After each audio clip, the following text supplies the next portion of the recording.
Mladen Vranic was born and raised in Zagreb, Croatia. His family fled the country during the Nazi occupation, but returned after the war, and Mladen entered medical school and began his research related to diabetes. Well, I finished medical school and a PhD in Zagreb, Croatia. And during the summers of the medical school, I worked in the laboratory. And the line of research at that time in that laboratory was diabetes. Mladen Vranic is a living legend in diabetes research. Here's a man who's had funding from the Canadian Institutes of Health Research and its predecessor, the Medical Research Council, for 42 years in a row, which speaks volumes about the quality of what he does.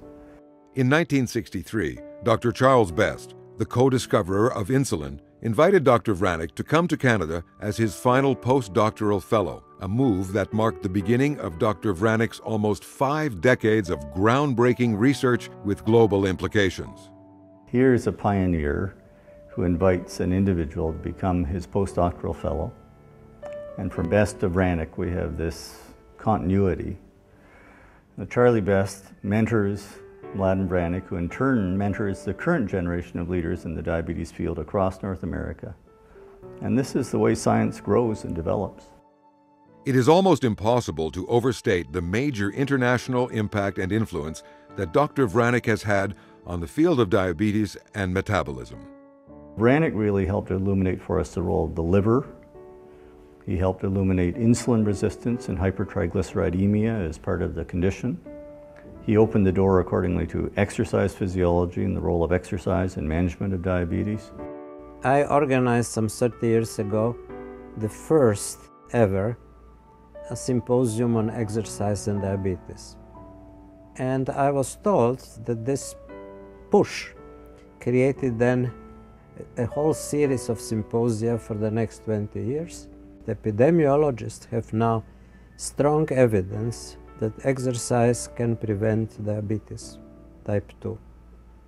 So in a whole set of areas related to this total body concept of diabetes, Mladen's work has been seminal.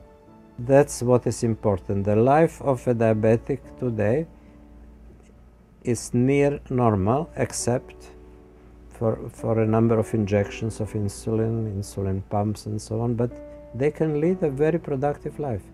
That was not the case before the exercise story was developed. And in some ways, he's been the grandfather of all these outstanding athletes living with diabetes who have excelled. It's an incredible legacy. Dr. Vranic's seminal contributions in a number of areas, including glucose metabolism, exercise, hypoglycemia, and stress, have changed the landscape of diabetes research in Canada and internationally. The discovery of extrapancreatic glucagon was also something where Vranic played a pivotal role. If you remove the pancreas, there is very little glucagon left. They have diabetes, it's a very mild diabetes.